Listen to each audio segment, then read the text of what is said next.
Call it 6:30. We're going to call the meeting to order. Thank you all for being here tonight. Entertain a motion to approve the agenda as may be amended. So moved. Second. Do you have anything that needs to be moved? Yeah, there's a few things that, whether you want to add them to early in the agenda or just to the manager's report. One is an update on the roadway painted lines. One is a section of the walkway lights and other issues going on with that. Kings Pines sent us an invoice for our snow plowing. There's been an update to solar proposal, and then a letter from FEMA about mapping the town, not related to the other item. Mapping your town for For waste? floodplain type things, and do we want to do that? So just those kind of conversations. We don't really need to move those up front. No, let's just put on the manager. We'll do Yeah. managers. Okay. So, Okay, all in favor of accepting the agenda as presented, please say aye. Aye. Entertain a motion. The minutes of October 1st. Mhm. I was good with it. Yeah, I didn't have anything. There was something that I saw that I just wanted to.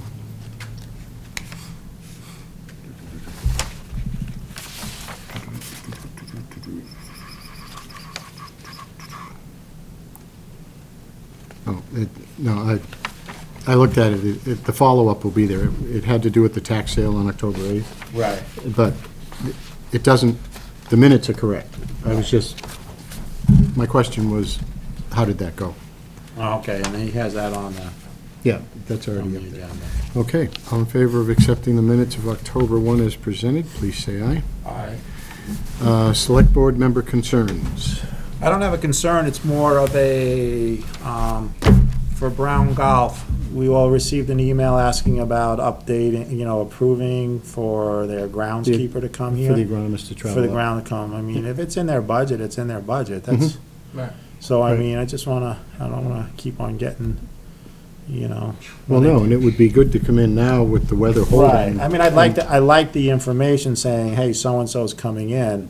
I Right. just would like them to say, someone's coming in and it's in the budget, Right. and this is where it is, okay? If it's outside of the budget, then they have to ask us. I think the only issue that's outside of the budget is probably the actual travel cost and the hotel. I think that's what they're talking about, because that was in their contract, that request all of those things. Right, I mean, it's in their contract that they have to let us know that they're coming in and we approve it, but, I mean, if you can just go through with it and say Yeah. it falls within their budget for grounds, Right. then I say it's in there. Okay, good. Okay. That's it. My concern had to do with a phone call I got today, but you've already mentioned you're going to be talking about painting the lines. Yes. So I'm not going to bother to bring that up now. You know what, thinking back, I went to a meeting last night, this is more of a statement too, for the school board, and there is discussion about a new building for the middle school, high school, somewhere around $68 million is that they're looking to float a bond for a new school building. I'm not on the committee that is doing it, running it, but the one thing I did say last night is they were talking about maybe implementing the sales option tax to cover it. And I said, that's something the school cannot, that's an individual Right. town. The school can't do that. And I think that we should make a statement to the district, saying that the town of Killington We're at this not doing time is not interested in sales tax Right. for a district, allocating our town funds for, out of a sales tax for a district building. No, I agree. We don't put that thing in place to build a school. Right, so if we can just, if Chet, you can just write a letter to the superintendent, I think should be following up on the board meeting last night. Anything else? No, that's it. Good evening. Do you folks have anything that's not already on the agenda that you'd like to bring up? I got a David? couple of things, I think, both here on one item. The other item is on the firehouse. I think you gentlemen got a email from the fire district. We need some information on that building before we can make some decisions. Mainly, how many toilets, how many bathrooms, hazardous waste. Oh. There's a whole list, and it's set out in the email. Mhm. And before you do a sewer connection, we gotta know about that. And We've requested. I received an email yesterday, and I spoke to Chet today, and to me, that's more of a contract or whatever with because it's a contract of signing in for ERUs. So I suggest that we go into executive session at the end of the meeting for contracts and discuss that issue. Yeah, Okay. appreciate that. We need to Yeah, move it. okay. Okay. So, Yeah. It may get a little bit more difficult, because Dave Lowe's is still gonna be manager, but he's moving to Hawaii. okay. Well, we're gonna discuss it, discuss it in an executive session on the contracts. And then Chet also mentioned he's gonna talk about lines, so I'll wait till then. Okay. Yeah. That's my other issue. Anybody else? Okay, No, I'm on the agenda. Okay. okay. We'll go to 6, Hillside Inn Sewer Unit Allocation Correction. I'll give you a little background. The Hillside Inn was bought at auction in the 2009-ish timeframe. With that purchase came 26 ERUs. There was also a subdivision done. There was some confusion as to how those were to be allocated. At a request from the Hillside Inn,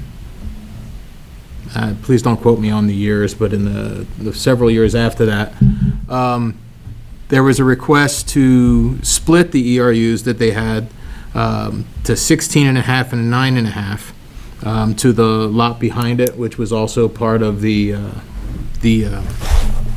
campus. And the town granted that. However, the town at that time, all of the all the Route 4 sewer units are attached to a contract between the town and Alpine Pipeline. Alpine Pipeline was never included in the modification to the sewer units, in addition to the fact that you can't have a half a sewer unit. So what the 26 units that existed remained with Hillside Inn. Hillside Inn continued the protest, and through some issues with non-payment, they were arguing back and forth. The Hillside Inn claimed they didn't need those, hired an engineer, and the Alpine Pipeline stated that the contract with the city of Rutland, who accepts the sewer, has an allocation table that determines how many ERUs you need to have, and a revised design was done, and it turns out they need 36, not 26. So the town reduced and modified the ERUs in error several years ago. So the first thing we have to do is correct the 9.5 and give those back to the Hillside Inn that we took away. We have to put that back the way it was originally, which puts the Hillside Inn at the 26 ERUs. And then the town holds 15 ERUs in reserve that it owns itself. And we need to allocate 10 of those. The fact that this all happened in a situation where there was some uncertainty as to how the process worked, the town was in error, and based on trying to reach an agreement to have Hillside Inn be able to move forward, be in compliance, and have the proper ERU charges happening, agreed to accept the 36, which will increase their fees, but we will need to allocate those additional 10. So what I'm looking for is a motion to make the correction for the 9.5 ERUs to get it back to the full 26, and then also to add the 10 that the town, 10 of the 15 that the town owns, to correct the issue that's existed since he purchased the land. How many ERUs does Andy have right now? He has 16.5 town, 26 Alpine. Okay, so I'll make a motion that the town allocates a total of 36 ERUs for both the town and the Alpine. Okay? Whatever the numbers are, but we're gonna make it that it's 36 for the town and 36 for the, Correct. And that includes some that he already has. and that includes. That's correct. So I was just saying, he has a total of 36. I just want to be I'm well clear, we're aware not of- giving him 36 more. We're not giving him No, 36 right, more. just want to be clear on that.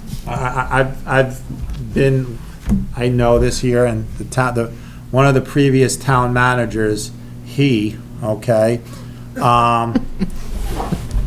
was involved in this and actually told him he did not need to have the 26 ERUs, and had our town lawyer draw up paperwork stating that he only needed the 16 or whatever it was.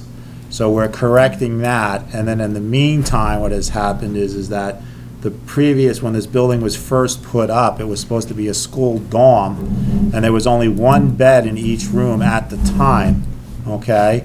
And like everybody, not like everybody, but like some people, you know, there was another bed added to each room before Andy got it, and then when he bought it in a tax sale or bankruptcy or whatever, there was 2 beds in there. I thought it was all along. So they did their calculations. He needs 36. Yes. The last payment for the town sewer thing Is December, first week of December. Yeah. And then we're still gonna have to work on putting a group, or we're gonna have to set a price coming in January That's for correct. O&M. Yes. And he'll be paying O&M on the full And 36 And units. potentially, yes, and potentially some fee that we're trying to rebuild the reserve fund. Right. Yeah. Okay, so my motion stands at whatever the numbers are, that in total, he has an even amount, 36 for the town, 36 for the Alpine. Okay. Anything further? You? All in favor of Jim's motion to increase to 36 total ERUs, please say aye. Aye. It was a mess for years. Okay. Forgive me for the pronunciation, but is this pronounced Marchessault? Yeah. Really? Marchessault is the. Marchessault, okay, Marchessault is the English. all right. Which one you go with? This is number Go with the English of the United States. Marchessault, okay. But when I go to Canada, Request for sewer construction in Priscilla Lane, Bigelow Drive, right away. This is, Mr. Marchessault has been looking at designing and connecting to the Sherburne Fire District for quite some time. And then as part of that, part of the solution to the Marilyn Copson, and I forget the other person's name, yeah, Carol Cassane. Carol Cassane, they are looking to also connect to this sewer. So basically, there's actually 2 completely separate design projects. To go from the manhole at the beginning of Bigelow Drive up to Mr. Marchessault's property is designed by Ralph Michael, and the section from there up through the Copsons is designed by Edmund Kesselring. So we have 2 design plans. We have copies of those. They've been reviewed. As part of the discussion that I had with Dan Lewis at the fire district was, we needed a letter from the fire district stating that they were going to accept ownership of this sewer prior to the town allowing the work to take place in the town right away. You say fire districts or these people? They is these people. The fire district would have to accept the sewer from them. Okay. Sorry about that. The project has 2 road crossings. This is the road we've reconstructed with new gravels and millings. There's 2 road crossings, and along the road above Mr. Marchessault's property, they will be running the sewer in the right-of-way under the ditch. Basically, they have to dig the ditch up and install the sewer and then put it back.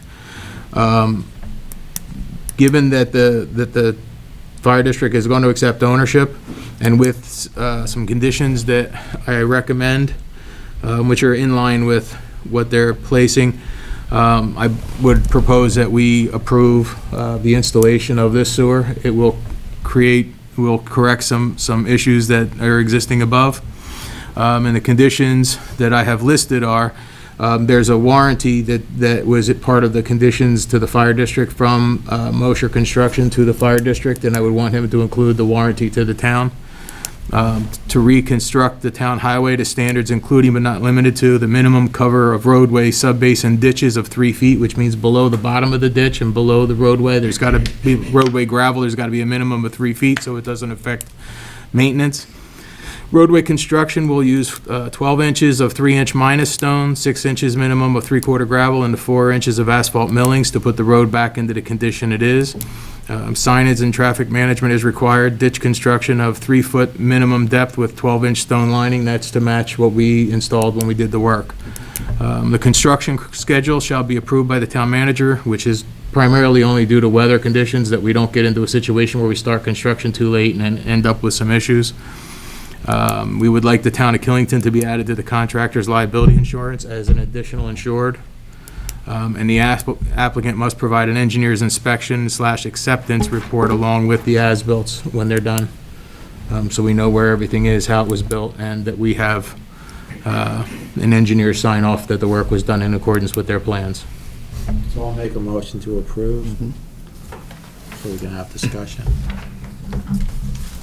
I don't know what else we have to discuss. I don't really know, we have to, well, that's what I'm saying. I The make a motion construction's to- pretty well laid out. As long as, Moshe's doing the construction, and he added $17,000 to the original estimate just for the road repair, just for Right. the repair of the two crossings. So I think we've got sufficient money in there to cover all of this. And as I said, I've been working on this for 3 years. And we got into this, over a year ago, about fixing the road and everything like that, so. too bad you didn't do it last year, huh? Before the town put it back together. Oh, yeah, well, if it wasn't for the permits, I was waiting on the state permits. Otherwise, if I could have beat the road, I would have. Yeah. But what we're looking for is just an approval to allow the applicant to do the work in the town right away and install the I'll sewer make a with motion the to following approve the conditions. right-of-way, but I'm making a motion to Yeah. approve. Yeah. An approval of allowing them to go in the right-of-way, Okay. all right? And you guys are gonna follow all the rules, and you're gonna give Chet whatever he just said, and Yep. it's not up to us, it's up to them to follow. All those in favor of allowing construction in the town right-of-way, please say aye. Aye. I would guess that the sewer district is online with this, the fire district. Yeah, yeah. So, One caveat that I just heard, which I don't think we should get involved in, but there's 2 engineering firms, one on each section of the road. When the engineer signs off, who signs off on it? Well, they have to each sign off on their own design. Okay, so So they each have to sign off on their section. So we'd want each one to say, that Nicole, the Enman Kesselring section, that that's correct, and that the Ralph Michael section is correct.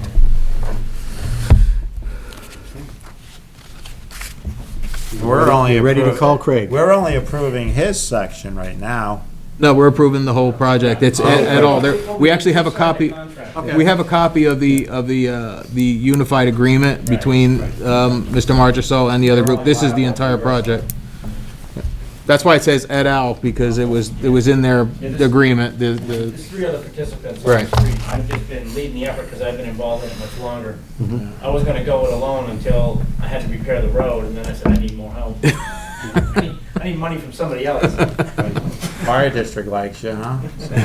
we'd like to see some more organization like yours. Yeah, Like on Anthony Way, right.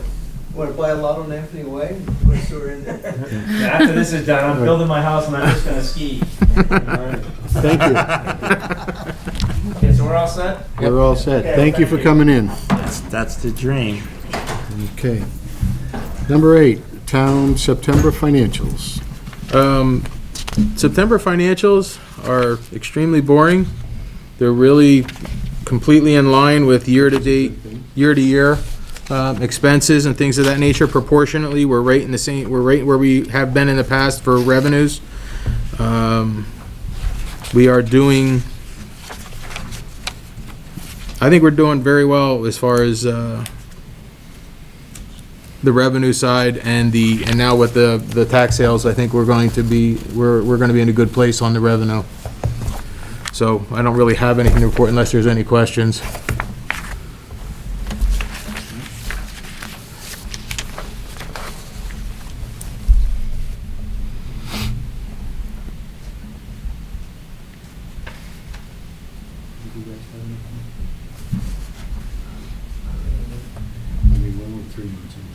Yeah, and the only reason why the local option tax sticks out lower is because the sales tax filing is not in there. Yeah, because the last year it carried over from the second quarter to the third, and yeah, that was, but it's right in line with where it was estimated to be.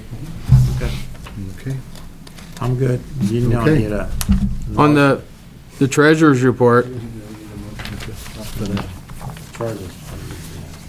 so sorry to interrupt you all. My husband and I are from Missouri. We're looking for the Hillside Inn and we're completely lost. Have you ever heard of the Hillside Inn? Yeah, we just talked about it. It's still in business. They're doing great. How do you think I could find them? I think the officer here could help you, outside. That way he can point you You're in fine. direction. You're fine. All right, you want to talk about the cop now? He needs to get a baseball cap. No, you gotta remember, when we came here, they didn't have vehicles. They used to be on the road in their pickup trucks. Yeah. Talk about surprised people when they got pulled over. Yeah. Yeah. Okay, sorry, treasurer's report. treasurer's report. When you look at the number, it's pretty obvious to see it looks like a very inflated numbers we're dealing with. And that is primarily due to, when you look at the balance of restricted funds at $5,399,000, $3.5 million of that is the bond anticipation note for the public safety building. So it is affecting how the overall numbers look. And that's why there's the indent of the $1 million for Dean Hill Roads and the $3.6 million for the public safety bond are in that issue. And then the $4.7 million is what we pay to the state on December 1st, but we have another tax due date prior to then, so we will not need to borrow any money between now and the next payment due. Okay. So I think from that perspective, we're looking good. And on the golf side, we're at about $386,000 cash-wise.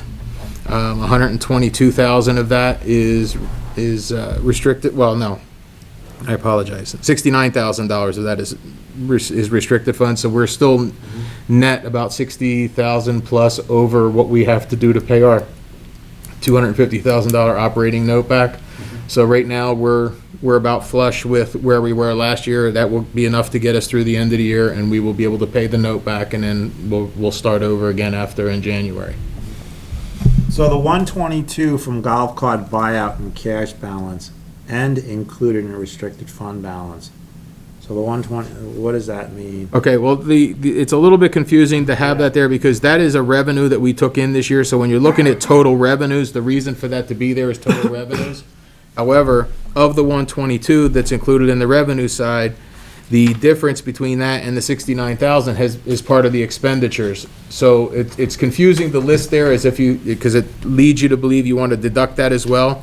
It's just letting you know it's included in there. We probably should have a space and a modification as to how that's written. Okay, so then that brings up a question to me when I go to line 2 on the pro shop, and it says receipts, $871,444. Okay, is that including the $122,400 from the golf cart buyout?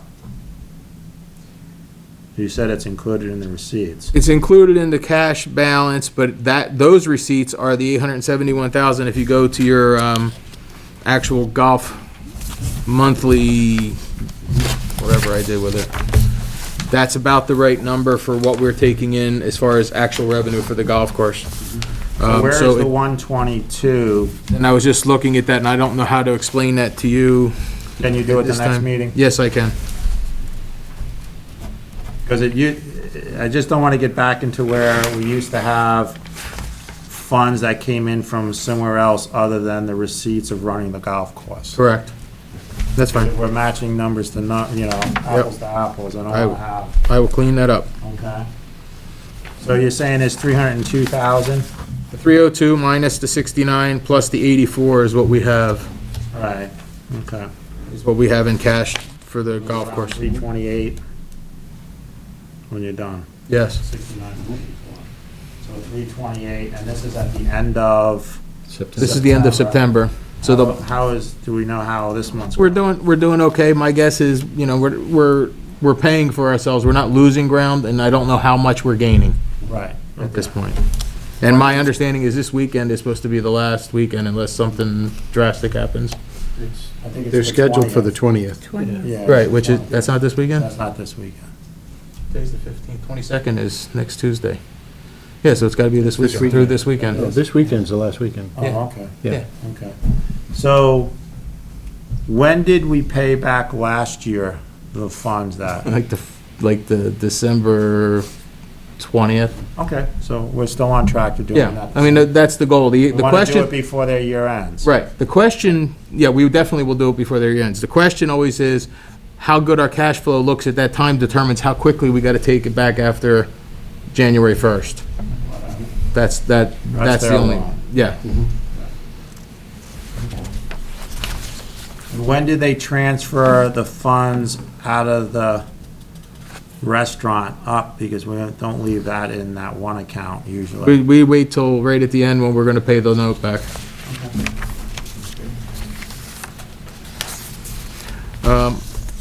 And then on the restricted funds,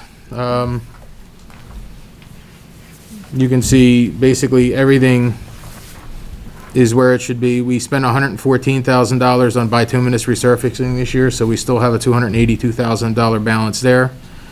And you can obviously see the public safety building has a $3.478 million balance still in there.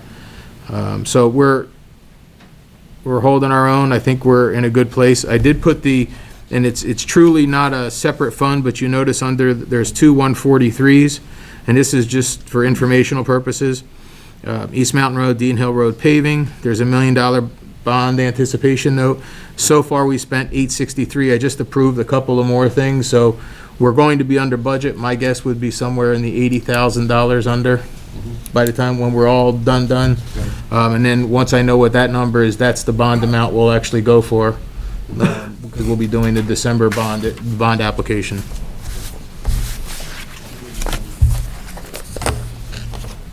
Are you going to be talking about the public safety building in the manager's report? Yes. Okay, fair enough then. You need a motion to accept the treasurer's report as presented? That would be wonderful. All in favor? Aye. Okay. Golf course, September financials.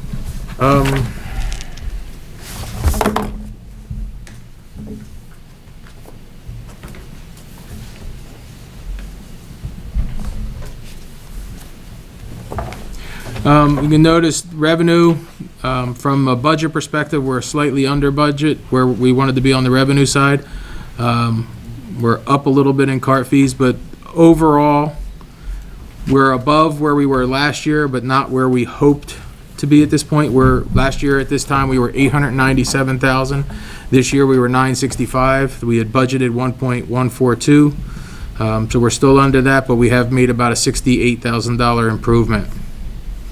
Expense-wise, expenses have been very much under control. We are down in pretty much every area. Restaurants about flat, but everything else is way down, and on the benefit side, obviously, that's way down. So overall, we're showing a good net. This number is a little bit inflated because it doesn't have the capital stuff in there, as far as the gross net, but when you look at total expenses of $754,000 as compared to $860 last year, we're down about $100,000 in overall expenses. So we're doing better, we're making ground, we just need to increase sales a little bit, and I think we'll be holding our own.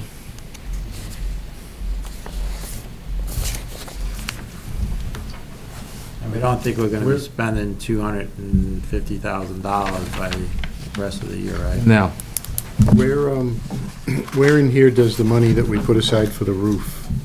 that is actually in when you look at the treasurer's report, the $69,000 in restricted funds. Right. 40,000 of that was for the roof. Okay.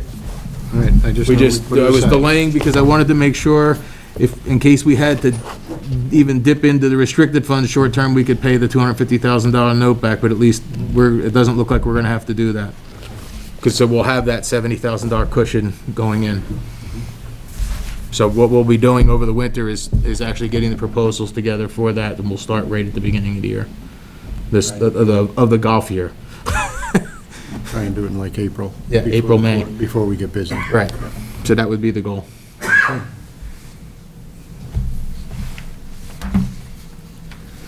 We don't need a motion on that. No? No.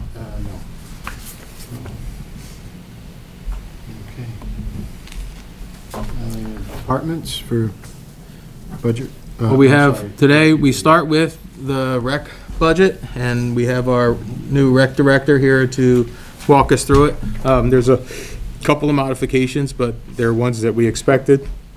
And, you know, what I'd asked Sarah to do is to go through and really try to come up with a comprehensive plan, which we've done in the past, except we wanted to go through all the actuals and try to get it closer to what we're doing actually versus just budgeting flat.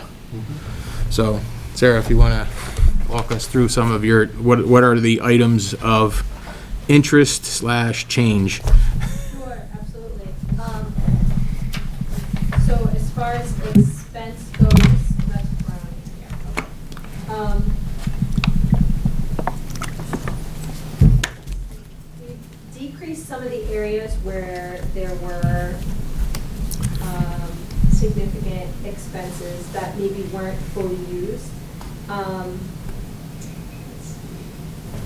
The rec maintenance was budgeted for 0, but I think that we put back up. That was an expense for salaries. And then we've, let's see, decreased a little bit in some of the overtime expenses. And then also, if you look down at advertising, that's one of the biggest changes. We utilize advertising significantly. We had a significant advertising budget utilized with the amount of times. And previously, they were broken up by each item that they were used by. So if you advertised for the camps, it went under camps. But it's difficult to follow that and manage that really closely. So we reallocated that to advertising. So it was money we were already spending. But you'll just see it in a different line item.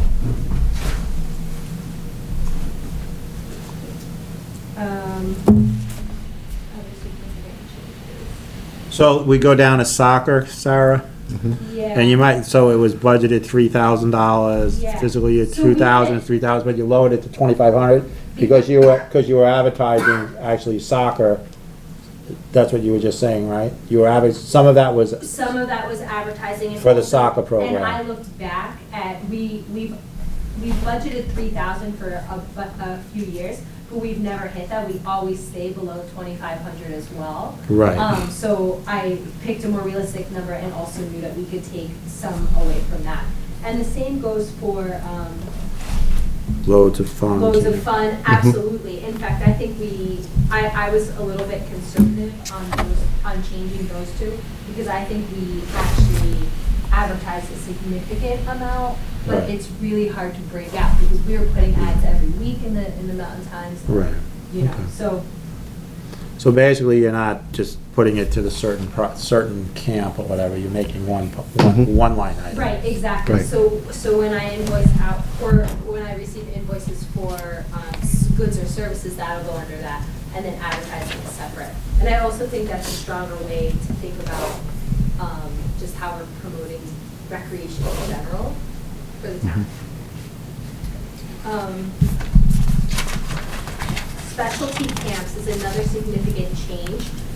Specialty camps were a lot of times put under Rec and Trek, which is actually a completely its own camp. Rec and Trek is the traveling camp for the older kids, where specialty camps are the one-off week program. So when we do the mountain bike or the ski camp, so I had actuals from this year that were put in under specialty camps, which totaled about $8,651, even though we hadn't budgeted to use it, but it's the proper way to account for it. I reduced that for the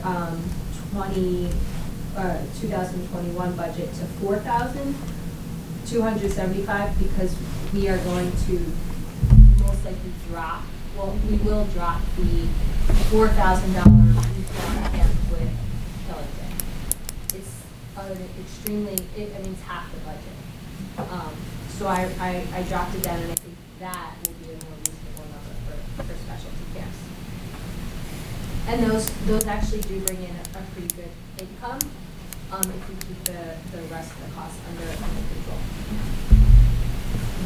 Easter egg hunt, that's something that doesn't exist anymore, so I zeroed that out, and we'll take it out, probably completely. Races as well, I will double check with Jane, but we don't, I believe Jane is taking the dash for donuts, and we don't get involved with, stage race or any of that anymore. So that's again, back down to 0. Training supplies, we traditionally spend around $600. It was dropped down for the 2020 budget to $300.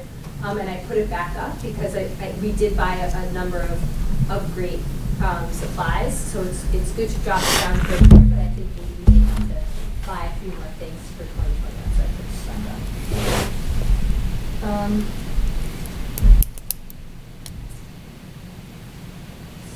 Summer concerts. We bumped it up to 7,000. It was hard to get, so with it being 7,000, that's 8 weeks. That averages to $875 a band. Some bands will come for $400, and that's what we try for. But, like we got the Chad Hollister band here, and that drew a great crowd. He comes for $1,200. So, in order to get the ones that we need, we had to be, I think, reasonable about that. And then Killington Active Seniors, they had been in the 3,000 range. They didn't really use their budget much, so it got bumped down, but they'd really like to do a bus trip. So we put that back up because they will be using it. Other significant changes. Background checks we had put down to 0 because we were using the state one, but we actually will be those funds to federal background checks as well. Is there anything that stands Well, out? just so everybody knows, the budget as it sits right now is up about $32,000. But a year-to-year comparison is really about $12,000. Because $20,000 of that increase is the change from just the rec director to the rec director slash, Yeah, I was gonna say, After line school. item number 1. is the one where's the Is biggest. one, that's what you should have really pointed out. That the biggest change here is that there's a 37.49% increase in the recreation directors, but that should say recreation director slash. After-school program. And out of that, we're being reimbursed The from the $20,000. school, $20,000. Right. So actually, we're less than what we budgeted for the Right. rec director. Right, so the reality is, Yeah, so that's all, that's the first one I would have, if I was you. that's why, and I wanted to And then just point down out at the that, bottom, if I take the 166 for the FY, well, it's more than 0.21% Right. increase. But I think because you're adding, you're subtracting that 20-something in Right. there, there's something wrong with the Excel spreadsheet here. yep. But the issue is, 0.21% I just wanted everybody to be aware that it's, pulled out your, right. Over there. So. So we did take the 20,000 comes out of that, so, Right, and I think you did that overall because Yeah. the bottom 0.21. yeah, I believe that's calculated in, but I'd have to go back and look, Yeah. actually.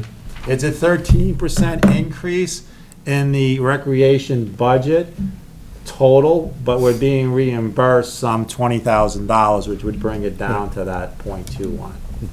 So if somebody's looking at this, that's the, Right. Right. So that's the big differences there, and just wanted everybody to be aware of what those changes were. So we are looking at a $12,000 increase, which is much less than what the budget says. And the other item that is, we've added just in the last day or two after I had already submitted this, was a $5,000 line item for the rec maintenance, because we were originally talking about it in the trail maintenance, but it shouldn't be in the restricted funds, it should be here. in the operations side, so there will be that as well. So this is just the expense side? This is just the expense There's side. no revenue side No. here? Okay. Revenue, we'll be doing revenue at the next meeting, we'll do all of that as part of that. So then we can see what the net effect, because one of the things that Sarah and I talked about, and I think we got very close to, was trying to keep the same differential between revenues, expenses, so we're trying to maintain that same percentage of difference between what we're accomplishing, so I think that worked as well. So I don't have a problem with this, I mean, Right. how's it going? It's going well, thank you. Yeah? Yeah. How's it working with the school? Yeah, the school's great. Everyone's been really helpful, and, you know, splitting the day at first was hard to get my, you know, stride, but actually it works really well. Yeah. Thank you. Good, thank you.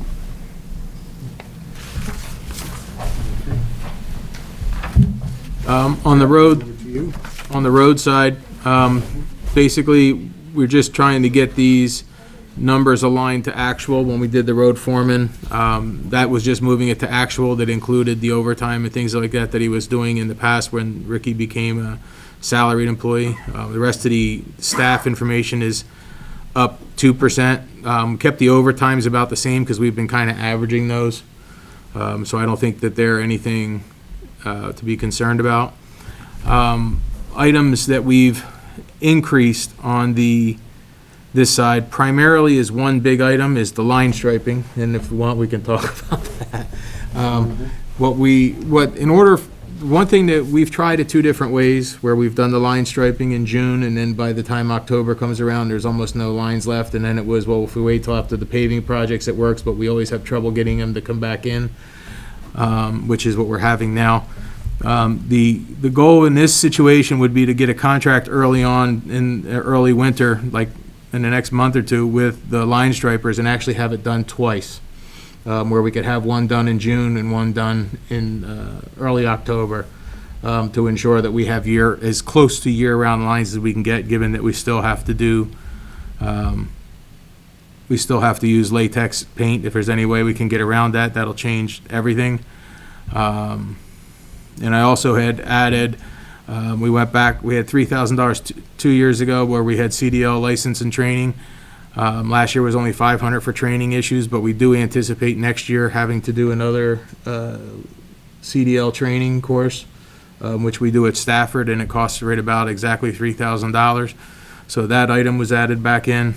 And then we had a couple of minor adjustments to gravel. Salt was related to, everything we do for salt is based on 1,200 tons times whatever the going rate is. And then we also have been kind of beating our sand budget up a little bit the last couple of years, so we just boosting that like $2,000. I mean, these are things that, you know, they're variables, and we can see how they look because the next meeting is about a month from now, and we'll see where those numbers come in and how things are shaping up. But we have a little bit of room if we need to find a couple dollars here and there to do it in those areas, but it's just a matter of it's going to be what it's going to be in the winter, and I'm just trying to guess closer to what's been actually happening. So do we have any kind of a date from the people doing the striping? I don't have a specific date. I know we're on the list. I know they're so far behind, and they got to be in the general area because ours doesn't take that long, and they haven't been local recently, so I'm trying to get that done, and I'm on the phone almost every day trying to get that done. We had tried not to do duplicates and wait till after the paving is done, but that's because of all the other issues has pushed us back into the ether. And I'm just gonna throw out there, I appreciate what you're doing. I'm trying to get it twice or whatever, and a few months ago, I had brought up the line striping and everything else. And it's, just I'm gonna remind, to look at, seeing, I said, what is it gonna cost for us to take it on and do it? You said it might be a truck. If we had to do If it, a truck is $100,000 or whatever, within 7 years, you're paying for it, and we don't have to count on somebody taking care of our roads. the issue becomes, and this is something that I gotta do more research on. We'll have the conversation when we get to the capital side. My concern is, it's literally 2 hours worth of work. And then you gotta have the glass beads, and you gotta have somebody trained to do it. and it just gets complicated, and I don't know if it's gonna cost that or more, because we're still gonna have the operational side of the expense, in addition to the actual truck. So we'll look at it, its in entirety, but I am concerned, with what that would be, and I'm just wondering if we got an early enough contract and did it twice, if we could make this problem go away. Or get somebody out of Massachusetts or New York that will use something other than latex paint. David? Yes, Dave, one of the things I'm hearing down at the Transportation Council is some of the towns are sharing equipment. Yes. So I'm wondering if that could apply here. I mean, 2 hours work, do you want a truck for it? It doesn't. No, and actually, and it's one of those things that, the things that they're doing with the sharing, which have been very beneficial, are things, although there are some drawbacks, especially if you're the one housing it, and who else is using it, but things that they've been doing that with is hydro seeders and mowers and things of that nature, that you don't use a lot, but you do use for like a month and a half a year, you know, and those things apply. The painting is a whole different animal, and we gotta find out, because, you know, even when I first started here, the first year they did it was very different than what they're doing now. We finally got them up to putting at least the right thickness of paint on and getting it, and we're closer, but it's still, just getting it done has become a nightmare. But like the crosswalks. We didn't use the wasn't same a- company. Wasn't a truck. Right. That was Manforce that came in. And that was not the same company. We actually, But I would like to see, we got our crosswalks done in late August, early Yeah. September. Nikon is a company that does like, they do parking lots and things of that nature, and we were able to get them to do the local markings, because last year, the company that was doing the line striping on the roads was supposed to also do that and never got to it. So I went and hired the other, and I'm gonna have to go look at what my options are for line striping as well. It's just, like I said once before, is what would it cost? I mean, if I'm looking at $31,000 a year for line striping, and we're still going to be at, their call of when they're gonna show up here, if the machine itself or the truck itself is X and it pays back, And- just bring the price in. Oh, no, I have no problem. I always worry about, I don't know how many people are familiar with what happened in Rutland Town when they decided to do that themselves a couple of years ago. We had the lines kind of getting narrow and wider, and there, it wasn't. I think we have a great staff here. That's fine. All right. Those are all the things that are just in the back of my mind, scaring me a little. I think we have a great road crew. Send them to a class to Yeah. learn how to do All it. right? Okay. Have a good one, Sarah. Thank you, Sarah. Have a contract now, and by having a contract, we can make them stick to the Well, we dates. Is that we what don't you have a said? contract that had a date because we weren't sure when it was gonna happen with the paving, so I can actually put contract dates in. Okay. And I can put it out to bid, and I can get people from out of state and things of that nature with that, so, we're gonna see what we can make happen. But I'm trying, and I apologize, it hasn't worked yet. Yeah, a little anecdote about the line striping. I got a complaint from a gentleman that had a Tesla on demo, and he had it up here enjoying it. He had it on autopilot, going up the access road. That won't work well. He got, it worked really well till he got to the part that wasn't paved. Then the car centered itself right on the road in oncoming traffic. Yeah. Now, if a very intelligent automobile can do that, can you imagine what some of the people driving Oh, up here can I don't disagree. It's just, it's an issue that we will be addressing, and also as part of next spring's process, we will also be installing the rest of the rumble strips, which hopefully will help with that. Traffic control devices, we've been running into additional repairs this year especially. We've had to have our contractor that does the traffic signal come and repair signal issues in the computer 3 different times. So we added $1,000 to the repairs and maintenance budget for that. Are you talking about traffic lights and stuff like Yes, that? traffic control devices, yeah. Traffic control devices. I drove, and I've said this to Whit a couple of times, but today I actually drove again from Massachusetts up. And in the town of Chester, Yes. they have The sign. the sign, and it tells you what the speed limit is. Yeah. And when it says, this one says 25, and yes, I'm in green, it says thank you, okay? But this is the light that I'm telling you, and there's a solar panel above it. But if you're going over the speed limit, it flashes, it has on the red below say, slow down.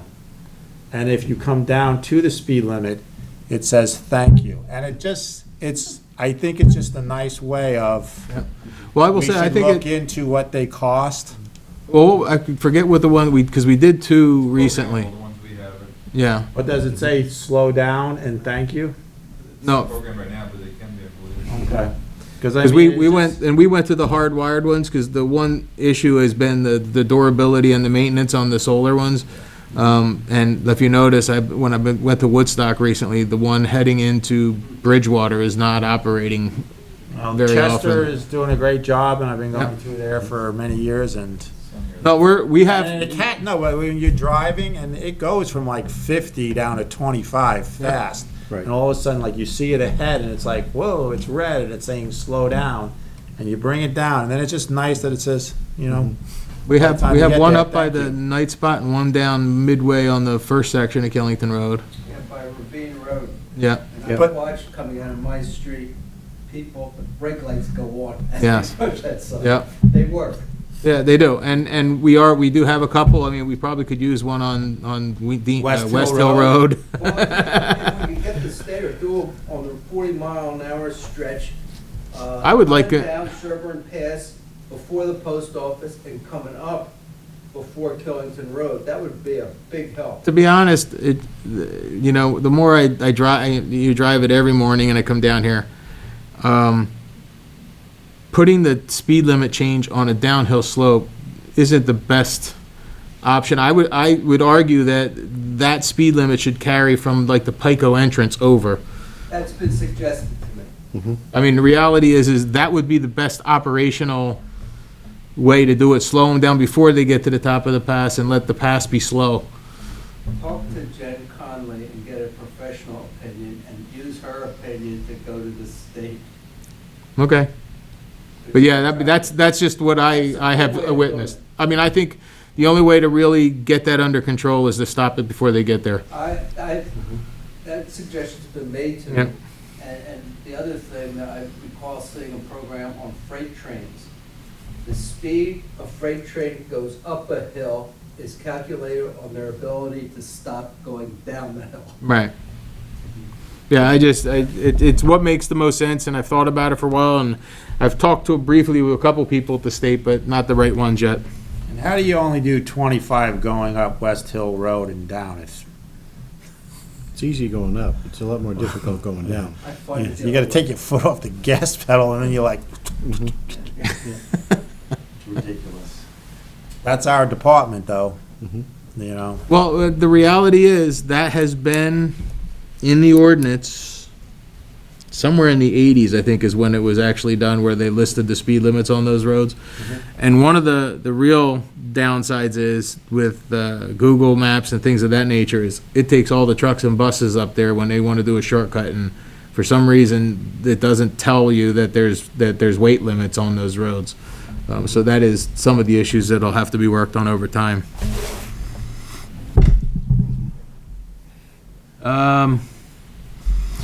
Basically, walkway signs are flat. Town garage is up just a hair related to a little bit on the operating supply side.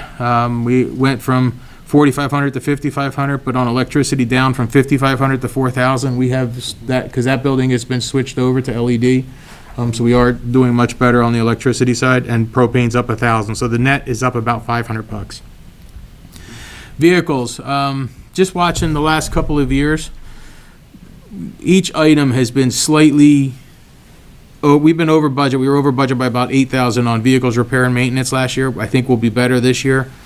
But I did raise it $4,000, $2,000 on the repair supplies, and then gas back to the 10,000, back up to the 75,000 it was like 3 years ago, because prices have been creeping up a little bit. So that's just a protection mechanism. So there's about a $14,000 increase in overall vehicles.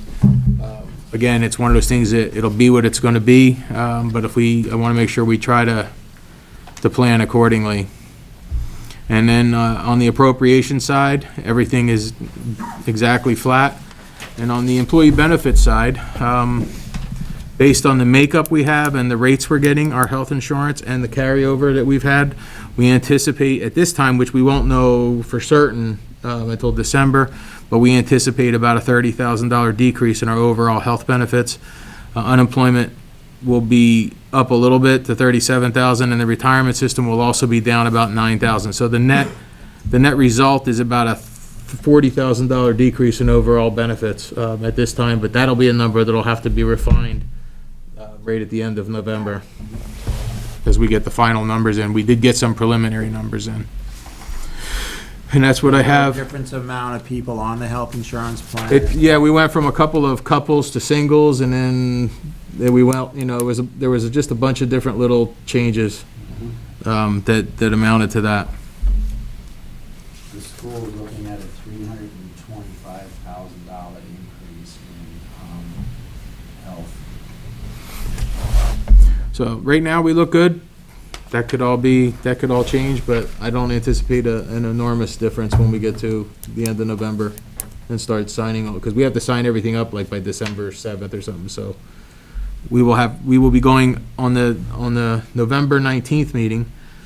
We will be doing revenues as well as the capital items, and that'll be the first time we'll take a look at the potential effects on tax rate, just for discussion purposes, so that we can do refinement at the first meeting in December, and then approval for the budget at the second meeting in December would be the goal. So people are gonna see this because you were putting this on the internet, on the web or whatever. So back of the employee benefits, the Yep. one that stands out is unemployment insurance is up 23.5%. And I'm not sure why that is. This was just estimated from last year's, but I think because we talked to VLCT and they sent us this number, but I think it's gonna not be that high.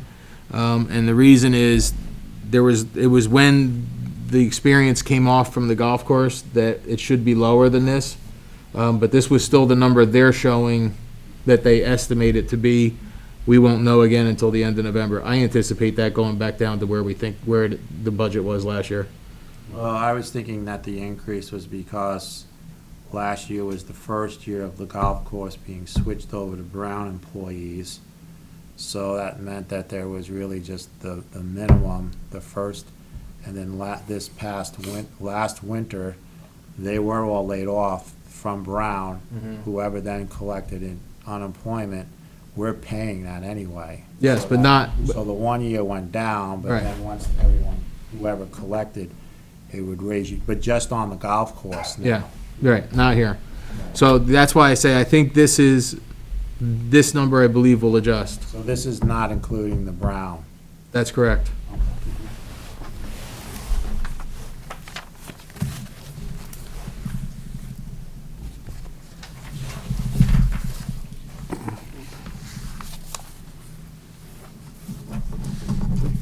And since that's the end on the departments or whatever, what you had said was, we're starting to get to the point where we'll be working on the tax rate. And I just want to make sure that, we do look at this when it comes, that we did make statements last year that we weren't looking for significant increases in the future. Correct. No, the intent, the expectation, with the exception of anything that we add, I would say, if you look at inflation, you're looking at a 1 to 1.5% type of an increase, and this is slightly more than that right now. And we will be addressing that once I have these numbers final and we know where we have to go clean up. But this was the first whack. We're close to where we should be, but there's probably 30,000-40,000 that we're gonna have to deal with and work it out. I just don't know where it's gonna come from yet until I see what the overall is. I mean, like the 5,000 for the maintenance of trails that goes into operations would be a total add, but I want to make sure that year-to-year changes don't exceed that 1 or 1.5%.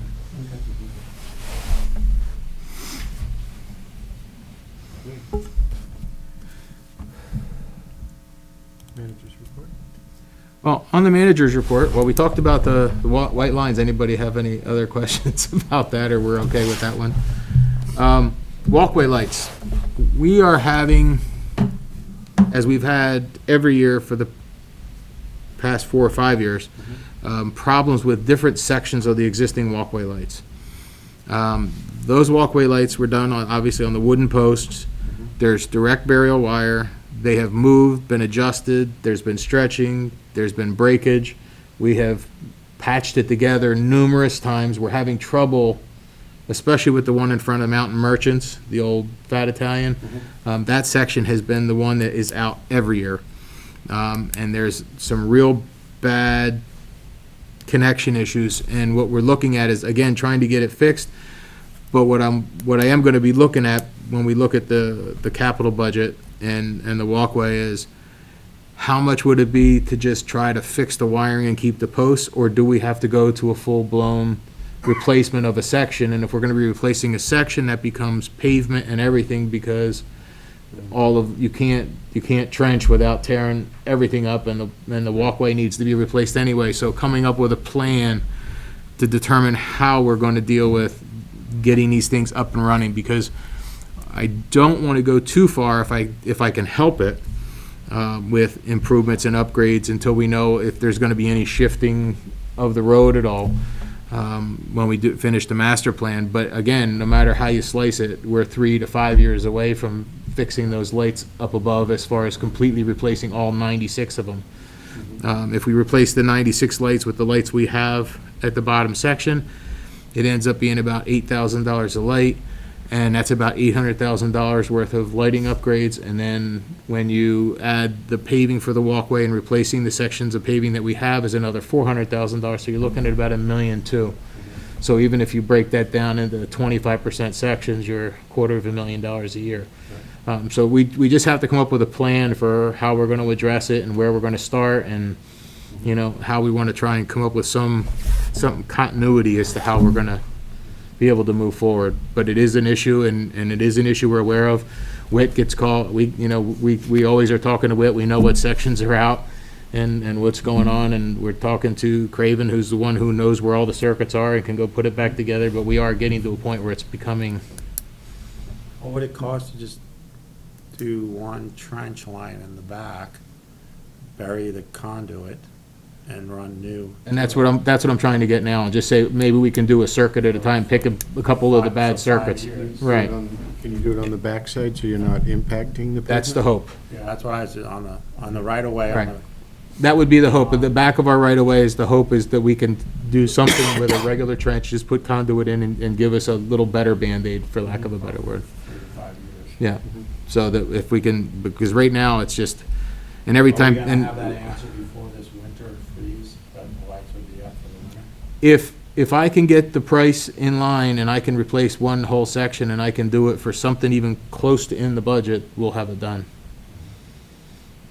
I don't see why we wouldn't. At this point, doing another Band-Aid on that one section just isn't helping. Because it's from the upper parking lot of Crew Yeah, up to KMS. that's I correct. drove that. And that's Then I got a actually, phone call. It was funny because I drove it last night. I was on there. I was like, wow, these lights are out.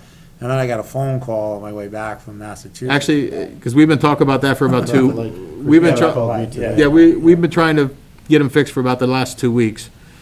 So they've been out for a little bit, but at this point, I think we're gonna have to just trench it And I'm in. gonna say what I said the last time, that was on the guardrails. Yeah, I know what you're gonna go with. This do is, we need to do it, Yeah. and I wanna know what the cost is to Right. run the trench and get the lights going. Okay. This That's what I need. Yep, fits into the same safety issue that the guardrails do. yep, no, I'll go with that. So it's not, I know you're looking to stay within the budget. I'm looking for what the price actually is. And if you direct me that if we find a reasonable solution to fix it, then that's what I will do. Okay. Well, bring us a price and we'll give you an Well, answer. or you can, because the issue is we don't, unless we have a special meeting, we don't meet again for a month, and I would want to have it done by then. So you tell me if, You can always do It's the email same or- thing as. if you're going to give me the same direction you gave me in the guardrail, we'll be I fixed. make a motion Thank to you. authorize the town manager to fix the traffic, to fix the lighting Walkway along the lights. walkway lights, So they're up and running for safety this upcoming winter. Okay. Okay. Do we need to be specific about where we're talking about, because the lights? No, it's as needed for safety, right? It's the same thing for the. Because like, we can't do the whole length, we just gotta pick the one or two bad sections. Well, that's what Steve is asking. Yeah. So I mean, are we- do you want to specify them? I mean, I'm talking about, what I see out right now is from the upper parking lot of Crew to And KMS. that's one circuit. Okay, and then where is the other circuit? The other one that's been a problem has been up along, it's actually close to Moguls, up in that area. There's been one section there, I From think, the that's gone Garlic out. to Moguls? Not that far. Okay. But there was one other circuit that we kept having go bad, and I cannot think of it off the top of my head. I could talk to Ricky, but there's another one. My motion's on the floor, that the same as I did the last time with the guardrails. It's a public safety issue, there's lights, we're coming into winter and people are expecting lights on the, we want them to walk the walkway. Right. You have to have it lit first. Yep. Okay, done. It's So we something we'll have to could, deal with. we could pass a motion to fix the lights that we know of right now, Right, and just ask that, if another section goes out, just to bring us the cost before we actually, right. we're going to vote in favor of it, but we want to know what it's The going to reality is, we only have maybe one more meeting that we can actually do these replacement wiring before we lose freezing ground. Is it true that the only section out right now is from Crew to KMS? Yes. That's what my motion's for. Okay. Okay. All right. All those in favor of having those lights fixed and Jim's motion, please say aye. Aye. Okay. This is kind of an FYI, I'm really not asking for anything. At the last meeting, we had a motion to pass regarding the violation of the sign at Kings Pines. Subsequently, they've been in to apply for a sign permit for that sign. It was denied based on the off-premise rule that was in there. And subsequently, as of today, I received an invoice from Kings Pines Associates for $1,377 because we've been plowing snow into their sign for the past 10 years. So there's a sign that was on the Burke property? It's actually on town property, it's in the right-of-way. It's off-premise sign and I'm basically gonna be sending a response saying we deny this, but it's an FYI. Right. They're Unless you have sending any- us a bill for plowing against a and- sign that shouldn't be there? Well, that and the fact that, and one of the things that actually is in the state laws for plowing snow, the town or a state, when they're plowing roads, is not responsible for what happens to the snow after it leaves the road. And what we do, if the only time the town or state is responsible for replacement is if they hit it with a physical plow or truck. But the snow falling or putting pressure on things is not the responsibility of the But town in this anyway. case, the person is not billing us for a damaged product. Right. He's just billing us for pushing snow into the town's right of way. It says to sign and install, which I means. think I said enough. They're Yes. billing us to plow the snow into the town's right of way. Exactly. Yeah, I would say return the bill. Thank you. I did have and this is just a question of, does the board want to have this discussion? Because this would require having a special meeting because we wouldn't be able to wait as long. I was approached again by All Earth, the solar company, about doing PPAs for solar. They have revised their proposal to include only the town garage, what was the teen center and the transfer station. And we can still have the same situation where you pay it off 50% in 5 years or like 70% in 10 and start producing some of our own power and start offsetting some of our costs. And the question is, does the select board want to consider those? I'll consider it for me, but it's got to wait. I need a proposal in front of me, and it has to stick to, and it's not going to happen this year because we're not going to be rushed. And hopefully the proposal shows that it's not on the River Road. Well, That's, Well, they're talking about putting it where the teen center was. well, That's right on River Road. I know. I mean, we've stayed away from these buildings, and the question was, can we stay on the construction side, basically, and if it Clear that can't be on. I think it was clear, we do not want to see Okay. solar panels on River Road for driving. Okay. If they can pick some other spot, would be great. I mean, let's go, what is the public safety building doing? Is there gonna be any? We have had them we are considering it and looking at it, but we haven't gotten our final proposal for that. What about the golf course, you know? Golf course, the problem we've had there is the location with regard to trees. We'd have to clear a lot of area, and it would have to be up near the maintenance building area. So we are looking at that and trying to get that included, but And it's we're working going on it. well with your other, because we've also instructed you to look into the different buildings here of efficiency inside, yes. and you have done Yes. some, Heat heat pumps next door over at the town. Yeah, at the hall. town hall, we had 5 really old air conditioning units that we've been using. 3 of them had gotten to the point where they weren't working at all. With the rebates being as high as they've ever been, we replaced all 5 of those with the new 0-degree heat pumps. And so we are completely converted to LED. We have the new heat pumps. We are currently operating strictly on the heat pumps for heat right now.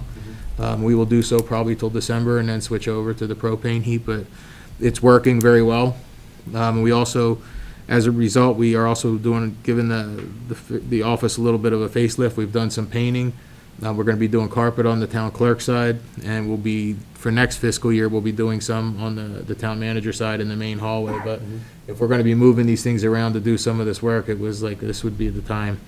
And the carpets, everybody who works there said everything there predates long before they were there, so we're looking at doing some upgrading.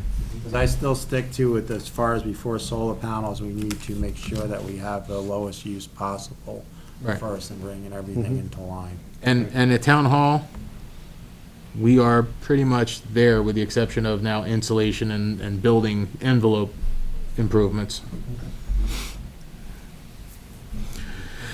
I had a letter, and I mentioned this earlier, from FEMA related to, does the town want to look at mapping? We did talk to one of the state coordinators, and they said that there are programs, because we are not currently mapped for FEMA. It affects what we get back in aid if there is a disaster. But there are properties in Killington that may be negatively affected on the access road, and that's been one of the reasons it hasn't been done to this point. But the one thing that we do have is if we go through the process where we start looking at the state mapping program, it's not something we have to accept. It's not something that really costs us much money other than staff working on trying to develop a program to say what's involved, how would we write the regulations. Is this something the select board would like us to move forward with?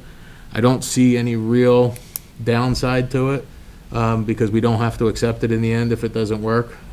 Why would mapping negatively affect a business? From what I understand, there are commercial buildings along Killington Road that, if FEMA mapping were instituted, would fall into the flood zone and would affect their ability to rebuild, expand, modify, and how the parking lots all work. So there are things that we would have to look at and how it affects the process. But, from my perspective, I think knowing what the pros and cons are would be very helpful. We know generally what they are, but I think if we actually did a little, you do preliminary mapping and you have discussions and you talk about what the regs mean and then how does that affect flood insurance and things of that nature, then we can make informed decisions.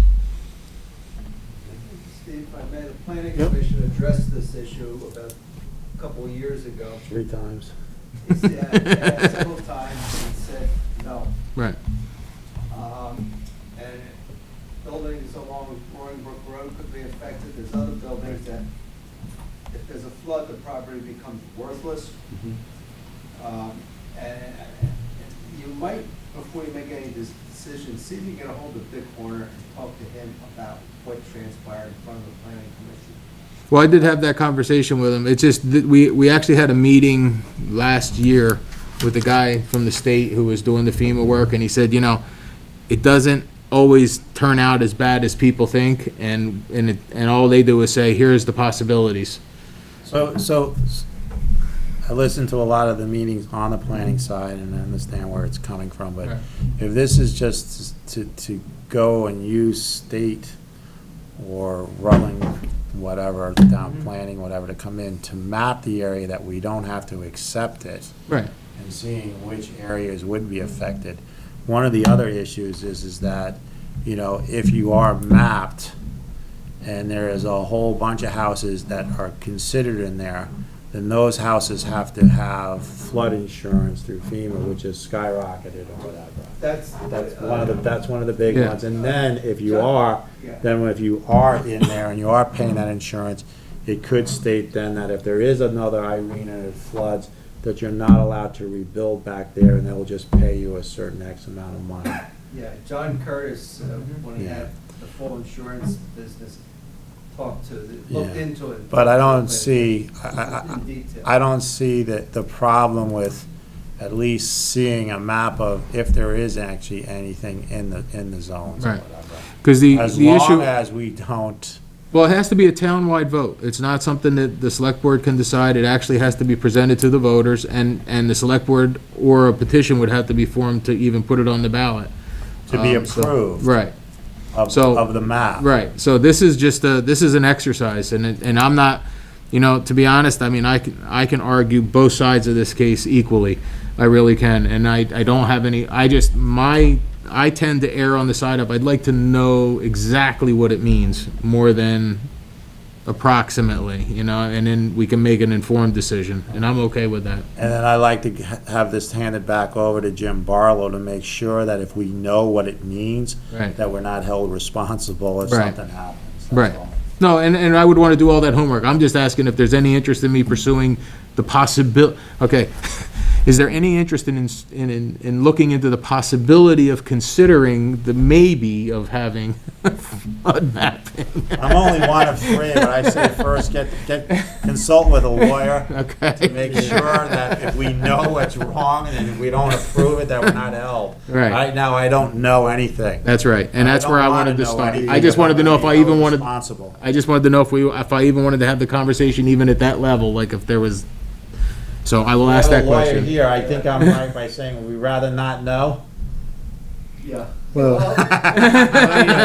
To some And extent. I'm fine with that. well, my concern is this, that if we have them come in, whether we accept it or not, once it's mapped, there's a document that the insurance company and FEMA can use to say, you're not getting this, Well- or you can't build again. Right, well, the issue is that map exists, I mean, because, State of Vermont Dick, already has it. they mapped it already, there's approximate maps.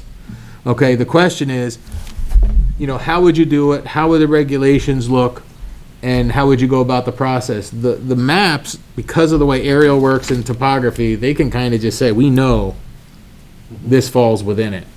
You know, it's not like we're gonna have any brand-new map, we're gonna, you know, everything I wanna have in this conversation is pencils.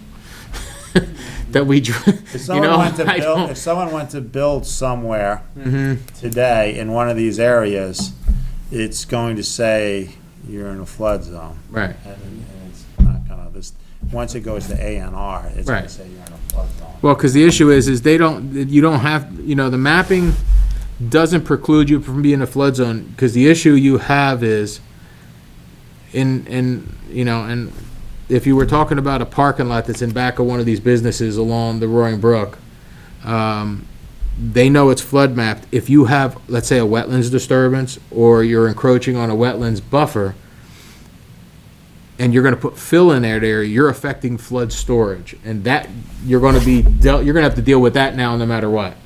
You know, the issue that this has to do with is more on the FEMA side and the rebuild side. But those maps exist, and there is a flood storage issue, and it's, you know, whether or not you're mapped, you have to maintain, because, you know, it's all about compensatory storage as far as the Army Corps goes, which means if I fill 1,000 yards worth of flood storage in this area, I gotta create 1,000 yards of storage somewhere else. So I'm gonna go back to, we have a planning commission, Mhm. and it's been handed to the planning commission multiple times, and the planning commission is currently saying no. Right.